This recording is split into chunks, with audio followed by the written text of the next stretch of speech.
Let me hit you with a picture so sharp it'll cut through your imagination. A billionaire, cornered in his own mansion. 4 masked gunmen closing in. Guns raised. Fingers tightening on triggers. The hallway is silent, so silent you can almost hear the sound of his heartbeat. And then, right when death is just a breath away, a poor maid in a red uniform steps forward, grabs his face, and kisses him. That kiss didn't just shock him. It didn't just confuse the killers. That kiss saved his life. His name was Richard Hale. Billionaire. Ruthless businessman. A man who had spent 60 years building an empire of steel, glass, and fear. People bowed to him. Some admired him. Most hated him. But in that grand hallway with his hands raised high, sweat sliding down his temple, Richard didn't look powerful. He didn't look untouchable. He looked like any man staring straight into the mouth of death. And then there was Amara. 24 years old, black, poor. She wasn't supposed to be there, not standing beside him in that moment. She worked nights as a maid, scrubbing floors and polishing silver just to survive. Every dollar she earned went to her mother's hospital bills. She didn't belong in his world of money, power, and secrets. But fate doesn't ask permission. When the gunmen stormed in, Richard froze. His life flashed before him. Business deals. Enemies made, fortunes gained and lost. He thought this was it. But Amara? She didn't flinch. She didn't hide. She didn't beg. She did something no one in that hallway expected. She walked right up to the billionaire, slid her hand under his chin, leaned in close, and pressed her lips against his cheek. And then she whispered, so softly that only he could hear it, "Sir, be quiet." For a second, everything stopped. The men in black froze in disbelief. Their guns didn't lower, but their eyes betrayed them. Even they couldn't tell if they were watching a hostage situation or a forbidden love story playing out in real time. Richard trembled. His breath caught in his throat. He wanted to ask her why. He wanted to shout, to push her away, to demand what she thought she was doing. But he couldn't move. Because deep down, he understood something. That kiss wasn't madness. It wasn't romance. It was strategy. Amara knew something he didn't. She knew these men weren't expecting this, weren't prepared for it. That kiss wasn't for him, it was for them. It was survival in its purest form. And it worked. The killers hesitated. Their perfect rhythm broke. Their confidence cracked. And in that heartbeat of hesitation, Richard Hale's life was spared. But here's the thing. That kiss, it wasn't the end of the story. It was just the spark that lit the fire. Because from this moment on, nothing about Richard Hale's life or Amara's would ever be the same. Sometimes the smallest act can flip the entire world upside down. If you're hooked already, don't stop here. Because this story is only getting deeper, darker, and far more dangerous. The hallway was still. Too still. Richard could feel the sweat running down his back, soaking into the collar of his shirt. 4 guns were still pointed at him, 4 men in black standing like statues of death. Yet somehow, it wasn't the guns that haunted him most. It was the echo of Amara's words. "Sir, be quiet." Her whisper clung to his ears. Her kiss still burned on his cheek. And for the first time in years, the billionaire who never bowed to anyone obeyed. He stayed silent. But inside his head, thoughts crashed like a storm. Why did she do that? Who is she really? What does she think she can stop here? Richard Hale had lived his whole life by control. Every deal, every handshake, every empire built, it was all about power. And yet, here he was, powerless. A man who could buy cities with a single signature. Now standing helpless in front of 4 faceless shadows. And the only thing keeping him alive? Not his money. Not his guards. Not his power. A maid. A girl who scrubbed floors. The lead gunman shifted. His voice was low, metallic through the mask. "Step away from him." But Amara didn't move. She stood right there, her hand still lightly brushing against Richard's arm. Her body was trembling, but her eyes were sharp, steady, unblinking. "No," she said. The word was quiet, but it landed heavy. Even Richard blinked at her, stunned. Nobody told men with guns no. Not in his house. Not anywhere. The gunman's head tilted. He wasn't used to resistance. "Step away, girl," he growled. Amara smiled. It wasn't a happy smile. It was the kind of smile that hides fear under fire. "You shoot him," she said softly. "You shoot me too." And then the whole plan you were sent here for? It falls apart. Richard's chest tightened. Plan? What did she know that he didn't? The gunman lowered his weapon an inch. Not enough to let them breathe, but enough to show doubt. And doubt was everything. Richard had spent his life reading men, spotting weakness in boardrooms, tearing down empires with just a single hesitation. And in that moment, he recognized it, the crack. Amara had created it. But let's step back for a second. Because before this moment makes sense, you need to know how Richard ended up here. Why these men were after him, and why a maid like Amara mattered more than anyone realized. Richard Hale wasn't just a billionaire, he was the billionaire. His company, Hale Industries, ran half the steel, oil and shipping across 3 continents. Governments shook his hand, but enemies circled him like sharks. You don't build an empire that big without leaving blood in the water. Somewhere along the way, Richard made deals with the wrong men, criminals, politicians, with dirtier hands than his. And recently he had broken one of those deals. That's when the whispers began. That's when Richard noticed the shadows following him. And that's when the hit was ordered. But Amara? Her story was different. She didn't care about empires. She didn't care about money. Her world was simple. Survival. She lived in a cramped apartment with peeling paint, a place that smelled of mold when it rained. Her paycheck barely covered rent, but every extra dime she had went to one place, her mother's hospital bed. That's why she worked here. That's why she put on that red uniform, tied that white apron, and walked into a house where she didn't belong. She had seen the rich all her life, laughing, drinking, spending more in one night than her family had in 10 years. She hated it, but she endured it. Because bills didn't pay themselves, she never expected to stand face to face with her boss like this. She never expected her lips to save him. Back in the hallway, the silence was breaking. The second gunman spoke now, voice sharp. "We don't have time for this. Take the shot." Richard's pulse spiked. He braced himself, ready for fire. But Amara leaned closer to him, whispering so low that only he could hear. "Trust me. Do not speak." Richard had never trusted anyone. Not his board, not his friends, not even his family. But there was something in her tone, something so sure that against all logic, he listened. And in his silence, she took control. "Think about it," Amara said, raising her voice just enough for the gunman to hear. "If you kill him now in this house with me as a witness, do you really believe you'll make it out alive? You know the cameras are rolling. You know his guards are already on their way." Richard's eyes widened. Cameras, guards?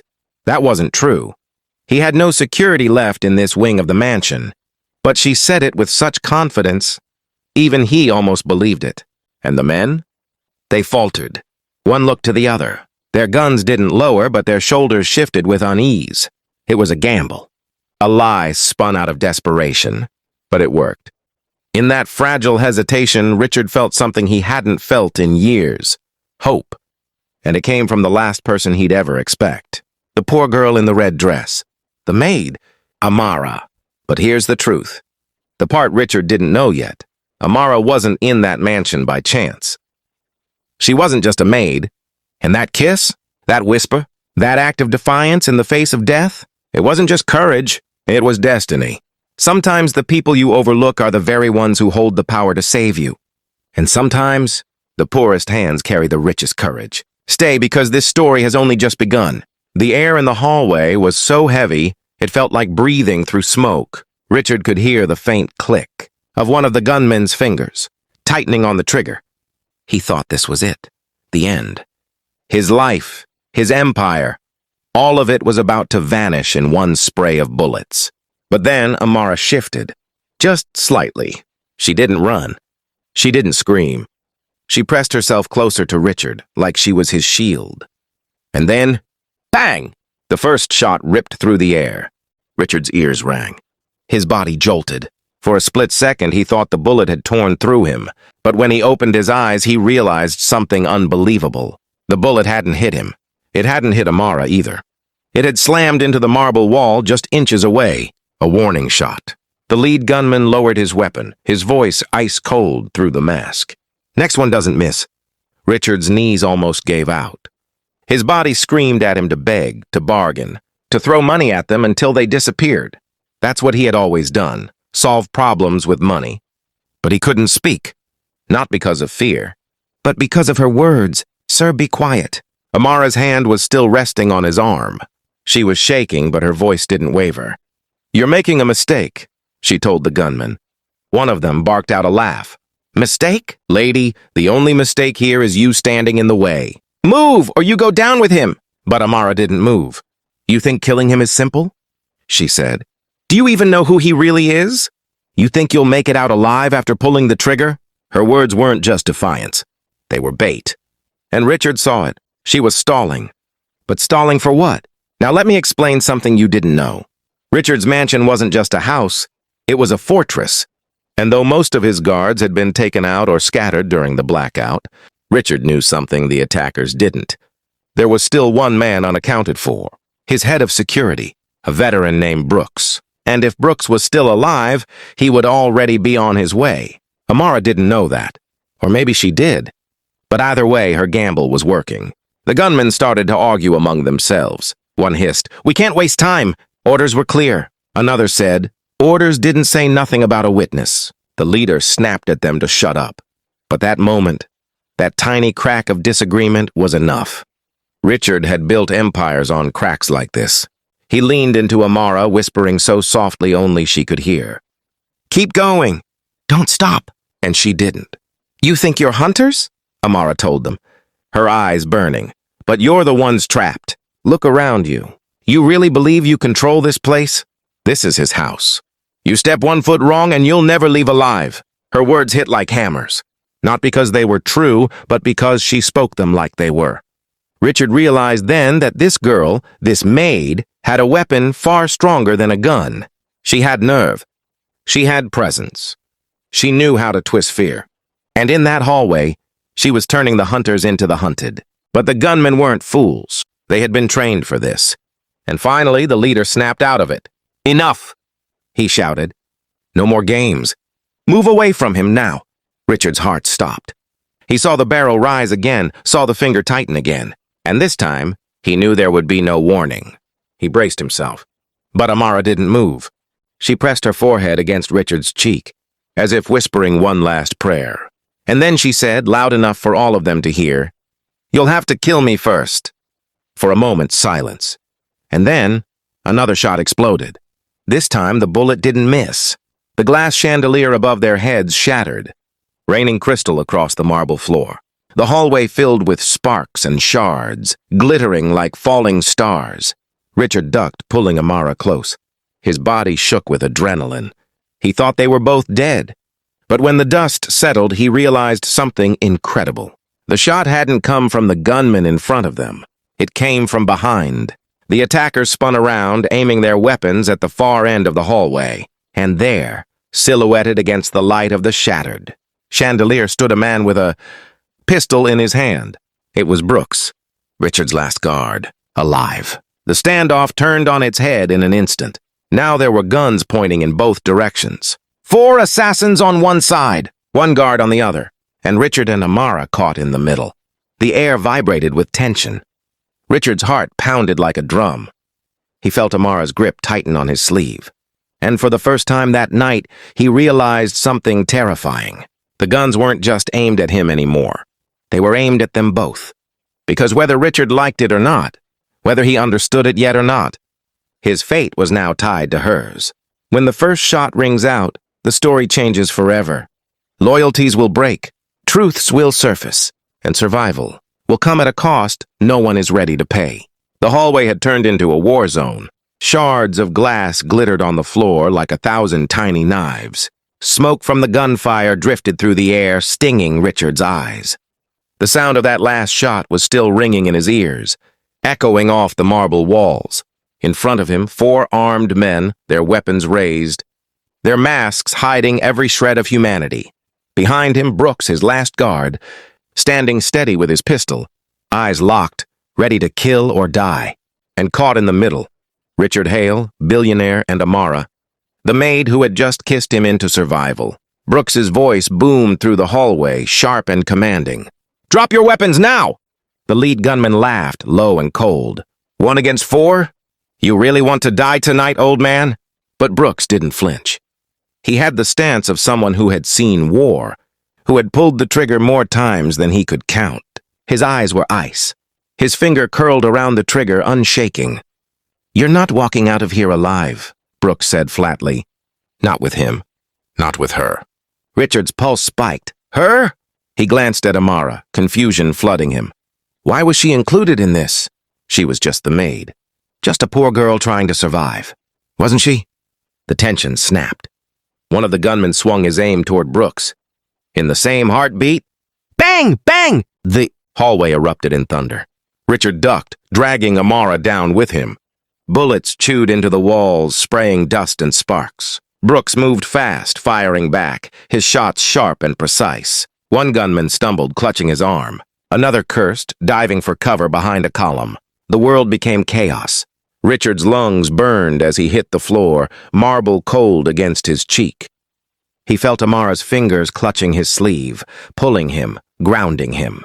She wasn't screaming. She wasn't frozen. She was focused. "We have to move," she hissed. But Richard couldn't move. He wasn't built for this. His entire life had been about boardrooms and backroom deals, not bullets and blood. His body screamed for him to stay still, to wait for it all to end. And that's when Amara yanked him. "Get up!" she snapped. He looked at her, stunned. This girl, this maid, had fire in her eyes brighter than the muzzle, flashes lighting the hall. And in that second, Richard obeyed. He got up.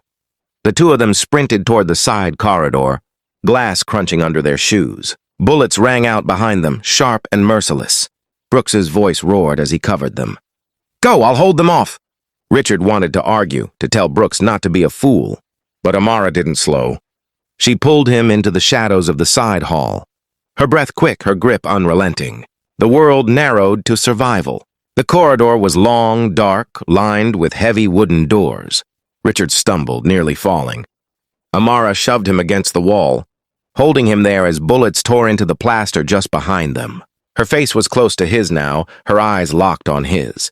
"Listen to me," she whispered fiercely. "If you want to live, you do exactly what I say. No questions. No hesitation. Understand?" Richard swallowed hard. For a man used to being in control, it was a foreign, terrifying feeling. But he nodded. Yes. They moved again, darting through the hallway, their footsteps echoing like thunder. Richard's heart hammered in his chest. His suit jacket clung to him with sweat. He had no idea where they were going, only that Amara seemed to know. Every corner they turned, every door they passed, she moved like she had memorized. This mansion better than he had. And that's when it hit him. She knows this place. Better than me. Why? Behind them, the gunfire roared again. Richard heard Brooks shouting, the clash of bullets and steel. He wanted to look back, to know if his guard was still alive. But Amara forced him forward. "Don't look back," she said. "We can't stop." Her tone wasn't just urgent. It was final. Richard felt a chill. Who was she, really? Finally, they burst into a wide chamber, a storage room, filled with crates and covered furniture. The air was thick with dust. The only light came from a small, high window glowing faintly in the dark. Amara slammed the heavy door shut behind them and dragged Richard toward the far corner. "Here," she said. "Help me." She pushed against one of the crates, shoving it aside with surprising strength. Behind it was a narrow passage hidden in the wall. Richard's eyes widened. "What is this? An escape?" Amara said simply. "You knew this was here?" She didn't answer. She just looked at him, her eyes sharp, unreadable. And that silence said more than words ever could. For the first time, Richard realized the truth. Amara wasn't just a maid. She wasn't just some poor girl desperate for money. She knew things. Things she shouldn't. Secrets hidden inside his own house. And worst of all, she knew him. The gunfire outside grew louder. The door rattled as boots pounded closer. Amara grabbed Richard's hand, pulling him into the hidden passage. The space was tight, the air cold and stale. They moved fast, ducking under beams, squeezing through the dark. Richard's breath came hard. His chest ached. He felt his world collapsing. But through it all, he couldn't stop hearing her words. "Sir, be quiet." Because now he understood. This wasn't just survival. This wasn't chance. Amara had stepped into his life for a reason.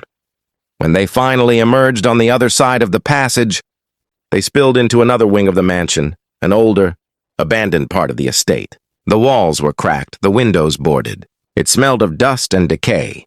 Richard staggered, trying to catch his breath. Amara turned to him, her face inches from his. "You're not safe," she said. "Not here. Not anywhere. Whoever sent those men won't stop. They won't rest until you're dead." Richard's voice cracked. "How do you know that?" And then she looked at him with eyes that pierced straight through, the armor he'd built his whole life. "Because," she whispered, "they came for me too." Richard froze. The words struck him like a bullet. The poor maid, the girl in the red dress. This wasn't just his story anymore. It was hers. And their lives were now bound together by something neither of them could escape. Sometimes survival isn't about running from death. It's about running straight into the truth. And the truth? It's never what it seems. The abandoned wing was silent, except for Richard's heavy breathing and the faint creak of the floorboards beneath their feet. Dust hung in the air like fog, swirling with every hurried step they took. Somewhere in the distance, muffled shouts echoed. The assassins were still searching, still hunting. But in that moment, Richard didn't care about them. His focus was locked on Amara. Her words replayed in his head over and over. They came for me too. He wanted to demand answers, to force her to explain. But something in her eyes stopped him. She looked fierce, but also fragile, like glass that could shatter if pressed too hard. Still, Richard Hale wasn't a man used to silence. He'd built an empire by asking questions, by demanding truth. And tonight, truth was the only thing standing between him and death. "Amara," he said, his voice low but sharp. "What do you mean they came for you? You're a maid. You work in my house. Why would anyone—" "Do you really believe that?" She cut him off. Her voice was cold, tired. Richard blinked. "Believe what?" "That I'm just a maid," she whispered. Her words cut deeper than bullets. Richard staggered back a step, his chest tightening. He thought about her. How she had moved through the mansion like she knew every shadow, every hidden door. How she had faced masked assassins without flinching.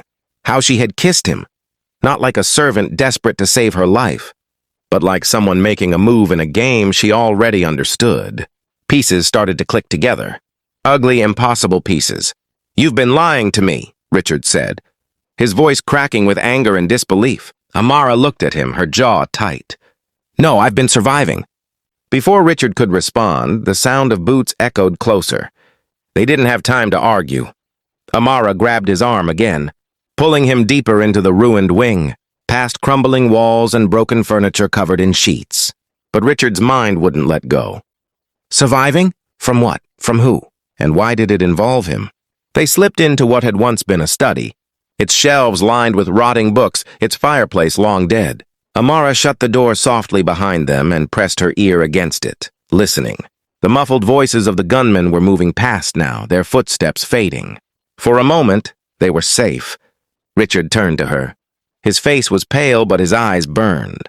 "Enough," he said. "I don't care if I die tonight, but I won't do it blind. Tell me who you are. Tell me why they're after you. Tell me why you dragged me into this."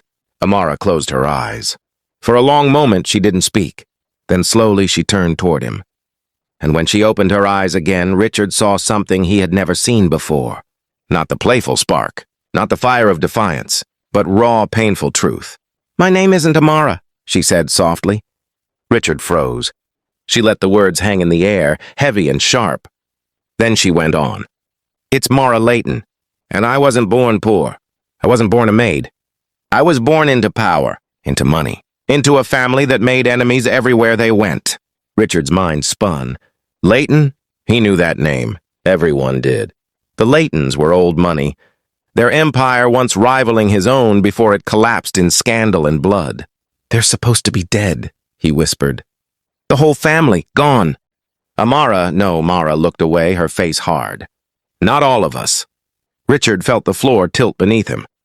This girl he thought he knew, the poor maid in the red dress, the playful, fearless soul, who kissed him like life itself depended on it. She wasn't who she claimed to be. She was part of a family legacy drenched in secrets. A legacy that had nearly been erased. And suddenly it all made sense. The assassins, the precision of the attack, the desperation in her voice. They weren't here just for him. They were here for her. "You should have told me," Richard hissed. Mara's eyes snapped back to his. "And what would you have done? Fired me? Turned me in? Left me on the street for them to finish the job?" Richard's chest tightened. She was right. He would have. That was who he was, the ruthless billionaire who played by numbers and contracts. Not by compassion. But tonight had changed everything. Before he could respond, the door rattled violently. Voices barked orders outside. The assassins had found them. Mara's eyes flashed with urgency. She grabbed his hand again, yanking him toward the fireplace. "Help me move this," she whispered. Together they shoved the heavy, soot-stained grate aside, revealing another hidden passage descending into the darkness below. Richard stared at her. "How do you know all this?" Mara's lips curved into something between a grimace and a smile. "Because, Richard, this used to be my house." The words hit like thunder. Richard's breath caught. He looked around the ruined study, the crumbling walls, the dusty shelves. Suddenly the decay made sense. This wasn't just an abandoned wing. This was what was left of the Leighton estate. The part of the mansion that had been swallowed by his empire. When he bought it years ago, he had built his fortune on the bones of her past. And now fate had thrown them both into the ruins of it. The pounding on the door grew louder. The assassins were seconds away from breaking in. Mara shoved him toward the dark passage. "Go!" Richard hesitated. His pride screamed at him to resist, to argue, to demand answers, but survival was louder. He climbed into the darkness. Mara followed, sealing the grate behind them. And as they descended into the forgotten tunnels below, Richard realized the truth that scared him more than any gun or bullet. His life wasn't being destroyed tonight. It was being rewritten. By her. Sometimes the people we think we know are strangers. And sometimes strangers are the only ones who can save us. But when lies and truths collide, survival becomes more than a choice. It becomes destiny. The darkness swallowed them whole. The narrow passage beneath the fireplace smelled of damp stone and rusted iron. Richard's polished shoes slipped on the uneven ground as they descended deeper, each step echoing like a drumbeat. The walls were lined with crumbling brick, carved centuries ago when the estate had been more fortress than home. Mara moved ahead of him with practiced confidence, her hand brushing the wall like she knew every curve, every turn. Richard struggled to keep up, his lungs burning, his mind spinning. Finally, he couldn't hold it in. "You knew about this place all along," he hissed, his voice bouncing off the stone. "You knew because this was your home." Mara didn't stop walking. "It still is." The words twisted inside him. He thought of the contracts, the auctions, the smug satisfaction of watching the late on estate collapse. He had bought the land, the house, the ruins, all of it. He had told himself it was just business. But now, walking through its bones, guided by the last living Leighton, he felt like a trespasser. "You hate me," Richard said quietly. For the first time, Mara slowed. She turned, her dreadlocks brushing her cheek, her eyes glinting in the faint light from a rusted lantern on the wall. "If I hated you," she whispered, "I would have let them pull the trigger back there." Richard had no reply. His chest tightened with a strange, unfamiliar feeling. Gratitude? Guilt? Maybe both. A faint rumble echoed above them. Heavy footsteps, voices. The assassins weren't far. Mara pulled the lantern from the wall, its weak flame trembling in the draft. "Come on," she said. "We don't have much time." They pressed deeper into the tunnels, weaving through narrow corridors that twisted like veins. Dust clung to their skin. The air grew colder. Richard's heartbeat thundered in his ears. And then, suddenly, they stepped into a vast chamber. The room stretched wide, its ceiling supported by stone arches blackened with soot. Broken furniture lay in heaps. Old portraits, torn and mold-stained, leaned against the walls. The lantern's glow flickered across one of the canvases, revealing a face. A man, proud, stern, dressed in fine clothes. Richard stopped. His stomach turned cold. "That's your father," he said slowly. He remembered the headlines, the scandals, the whispers of corruption, murder, Betrayal. Mara's jaw tightened. That's the man who destroyed everything. She tore her eyes away, pressing forward. Don't waste time looking at ghosts. We're not alone down here. Richard frowned. What do you mean? But then he heard it too. The faint scrape of boots against stone. A murmur of voices. The assassins had found another entrance. Panic clawed at him. They're coming. Mara raised the lantern, her face calm, almost fierce. Then we move faster. She led him through another archway into a narrower tunnel. The walls dripped with water, the ground uneven. Richard stumbled, grabbing the wall for support. His suit, once pristine, was smeared with dust and grime. I can't, he gasped. Yes, you can, Mara snapped. She didn't slow, didn't look back. You're Richard Hale, aren't you? The man who eats empires for breakfast? Start acting like it. Her words stung. For years, Richard had believed he was unstoppable, untouchable.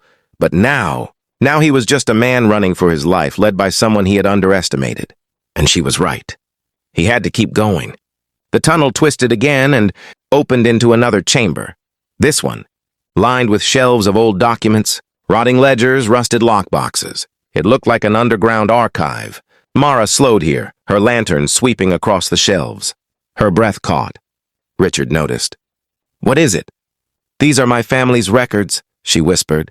Her fingers brushed across a ledger, its pages yellow and brittle. All the secrets they buried when they thought we were finished. Proof of what they did and what was done to us. Richard felt a shiver. This could expose them. Mara looked up at him, her eyes blazing. It could destroy the people who sent those men after us. Before Richard could reply, the sound of boots echoed again, closer this time, bouncing off the walls. Mara slammed the ledger shut, tucking it under her arm. We can't stay. Not now. The footsteps grew louder. Shouts rang out. The assassins were in the tunnels. Richard's chest seized with fear. There's no way out. Yes, there is, Mara said. But you'll have to trust me. She led him to the far side of the chamber, where a rusted metal ladder rose into darkness. At the top was a trap door, faint light seeping through the cracks. Go, she ordered. Richard hesitated. The voices were so close now, their words sharp and cruel. He could hear the metallic clicks of their weapons. They'll shoot us before we reach the top, he said. Not if I stay behind, Mara whispered. Richard's blood froze. What? No. You're the target. You're the reason they came. If you die, it ends. But if you live... Her eyes burned. If you live, maybe there's a chance to fight back. Richard's throat closed. He had spent his life surrounded by people who would sell him out in a heartbeat. And here was this girl, this stranger who wasn't a stranger, willing to risk everything for him. No, he said firmly, grabbing her wrist. I'm not leaving you. Not now, not ever. For the first time, Mara's mask cracked. She looked at him, not as the billionaire, not as the man who bought her family's ruins, but as someone who, against all odds, she trusted. And then the trapdoor above them rattled. A shaft of light pierced the dark. Someone was already opening it. Mara raised her lantern high, her eyes fierce. Stay behind me! Richard's heart pounded as the trapdoor creaked open, revealing not the night sky, but a shadow, a figure. And as the light spilled down, Richard realized the figure wasn't one of the assassins. It was someone else. Someone he hadn't seen in years. Sometimes the people chasing you aren't the greatest danger. Sometimes it's the ones waiting at the end of the road. And when the trapdoor opens, the truth waiting above will change everything. The trapdoor creaked open, dust sifting down from the old wood. Richard's breath caught in his throat as a figure leaned over, blocking the faint light above. For a split second, he thought it was another masked assassin. But then the light shifted, spilling across the man's face, and Richard's world tilted. Brooks, he whispered. The man above the trapdoor was his head of security, his last loyal guard, the one who had stayed behind to fight, the one who had saved them with that first shot in the hallway. Relief flooded Richard, so strong his knees almost gave out. Thank God, it's you. But Mara didn't move. She didn't climb. She didn't relax. Her eyes narrowed. Her grip on Richard's wrist tightened, and her voice dropped to a whisper only he could hear. Something's wrong. Richard blinked at her. What are you talking about? That's Brooks. Look at him, Mara hissed. And when Richard really looked, he saw it. Brooks' face wasn't the face of a man who had fought his way through hell to save them. It was calm, too calm. His eyes weren't wide with relief. They were cold, calculating. And his gun, he wasn't holding it at the ready. He was holding it down, aimed casually toward the trap door. Not at the assassins behind them. At them. Richard's blood ran cold. "Brooks?" he said, his voice cracking. The man smiled faintly. Not the smile of loyalty, not the smile of an ally, but the smile of a predator. "Mr. Hale," Brooks said smoothly, "you should have listened when I told you your enemies were closer than you thought." The sound of footsteps thundered behind them. The assassins were almost in the chamber now. Richard's mind spun. His guard, his protector. The man he trusted with his life had betrayed him. Mara's nails dug into his arm. She wasn't shocked. She wasn't even surprised. "I knew it," she muttered under her breath. Richard turned on her, desperate. "You knew?" Her eyes burned into his. "Why do you think I told you to be quiet from the start?" "Because I didn't know how deep it went, and now you see it too." The assassins burst into the chamber, their guns raised, their shouts sharp. Richard spun, his heart slamming against his ribs. They were trapped. Above them, Brooks raised his gun, his voice steady and commanding. "Hold your fire," he barked to the masked men. "They're mine." And just like that, the assassins froze. Their weapons stayed raised, but they didn't shoot. They were listening to him. Richard's stomach dropped. The truth slammed into him like a freight train. Brooks wasn't fighting against them. Brooks was leading them.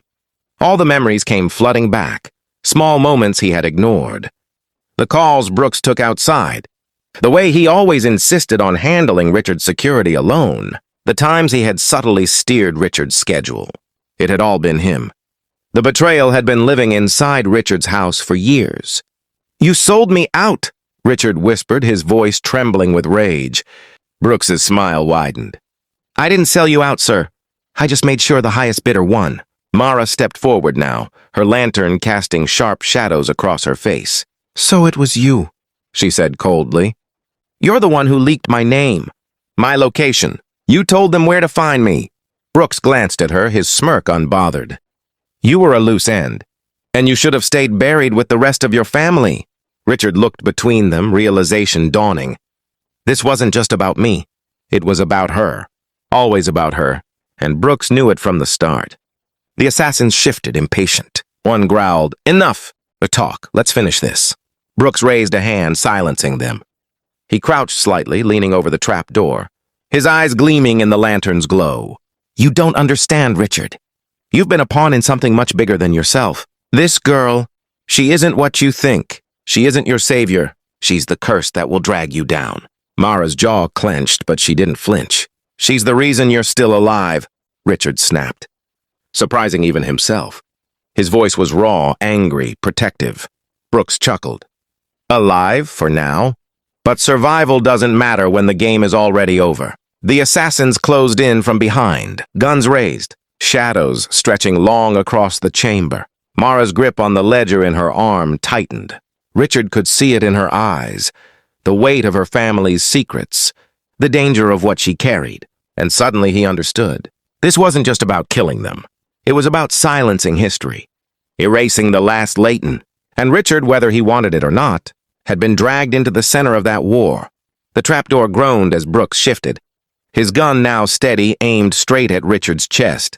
"You always thought money could save you," Brooks said softly. "But tonight, money won't matter. Power won't matter. Only silence will." His finger tightened on the trigger.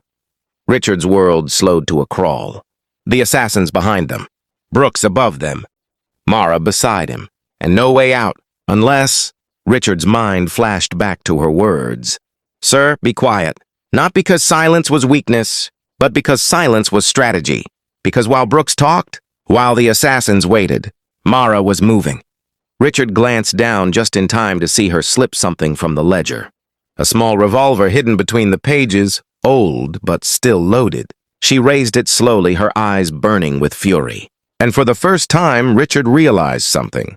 She hadn't kissed him to distract the assassins. She hadn't shielded him out of pity. She had chosen him, and she was about to choose again.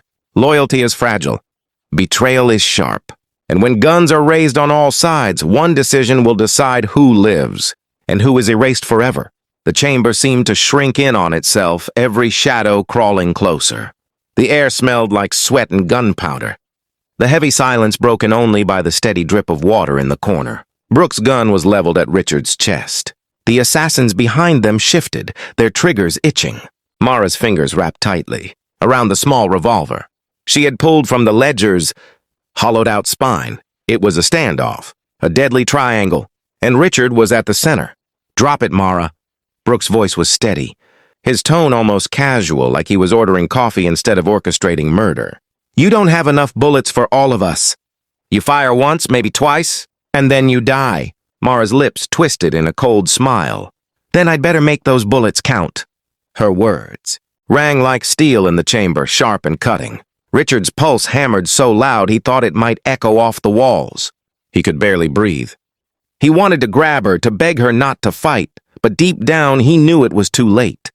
This was a war she had been fighting long before he stumbled into her world. Brooks' smirk didn't fade. He leaned a little closer, one knee braced on the floor above the trapdoor. "You really think you can outshoot me, girl? I trained you. Your family trusted me once. And now look at you, hiding with a dying dynasty's secrets in your hands." Mara's jaw clenched. "My family trusted the wrong man, and I'll make sure you never bury their truth." For a second, their eyes locked. Student against teacher, survivor against traitor. The history between them burned hotter than the lantern flame. Then everything exploded. A gunshot cracked like thunder. Mara had fired first. Brooks jerked back, the bullet grazing his shoulder instead of his chest. He cursed, staggering as the assassins behind Richard roared in anger. "Shoot them both!" one barked. Chaos erupted. Bullets ripped through the chamber, sparks showering as they hit stone. Richard dropped flat against the ground, his ears ringing. Mara dove beside him, yanking him behind a half-toppled crate. "Stay down!" she screamed over the gunfire. "I am down!" Richard shouted back, covering his head as splinters rained down.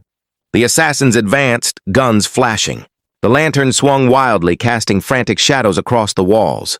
The ledger slipped from Mara's arm as she reloaded, its pages spilling open like a wounded bird. Brooks, bleeding but alive, barked orders from above.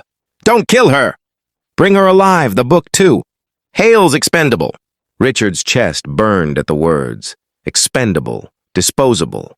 After everything, he was nothing more than collateral. Something inside him snapped. For the first time that night, Richard didn't cower. He didn't beg.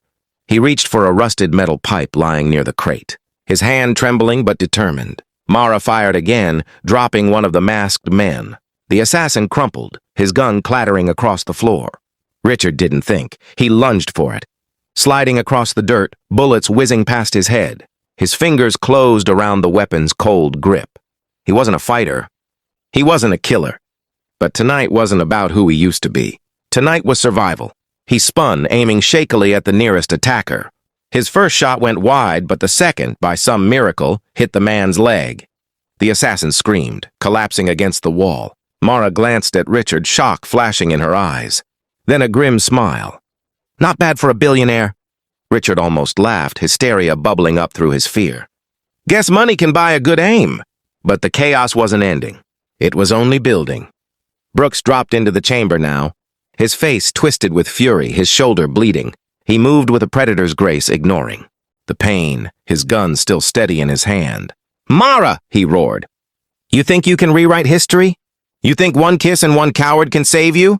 His words cut, but Mara didn't flinch. She rose from behind the crate, revolver aimed dead at him, her chest rising and falling with fire.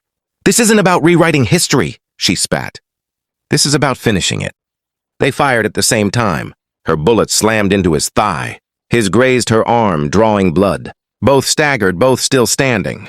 The chamber filled with smoke, the acrid stench choking Richard's lungs. The assassins pressed closer, guns blazing. One bullet smashed the lantern, plunging the room into flickering darkness, lit only by the muzzle flashes. Richard's vision blurred. He could barely see. But through the haze, he saw Mara, standing tall despite the blood on her arm, her dreadlocks falling loose around her face.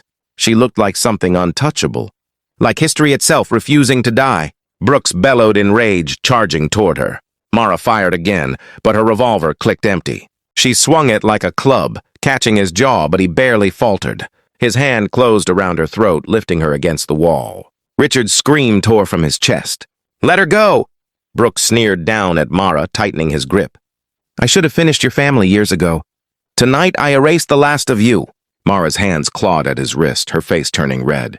Richard's gun was in his hand, his palm slick with sweat, his heart screaming at him to act. And for once, he didn't hesitate. He fired. The bullet struck Brooks square in the side. The man howled, dropping Mara as he staggered back. She collapsed to the ground, coughing violently, her hand clutching her bruised throat.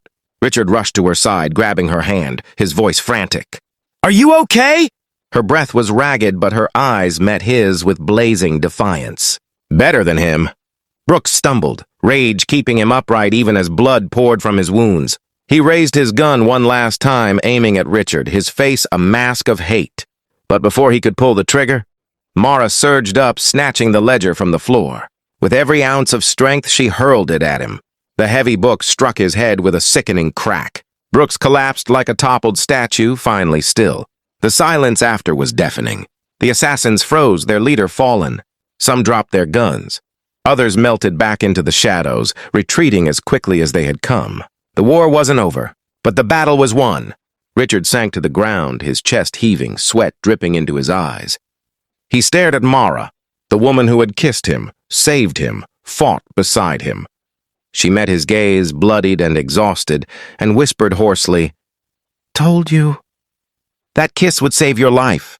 Some battles are fought with bullets, others with truth. And when the smoke clears, the only question is, what will survive, love or the lies that tried to destroy it?" The smoke still clung to the air like a ghost, curling around the jagged stone walls of the chamber. Every breath Richard took burned, but he couldn't stop gulping down air, as though to remind himself he was still alive. His ears still rang from gunfire, and his hands trembled from the weight of what he had just done. Brooks's body lay twisted on the floor, blood pooling slowly beneath him. His once pristine suit was torn, his face pale. Richard couldn't look at him for long, not because of the horror of death, but because of the betrayal it represented. The man who had been at his side for years, his protector, his shadow, had been the one to orchestrate his downfall. Richard's voice cracked into the silence. "I trusted him." Mara, sitting on the cold ground with one hand pressed against the wound on her arm, let out a bitter laugh. It wasn't mocking.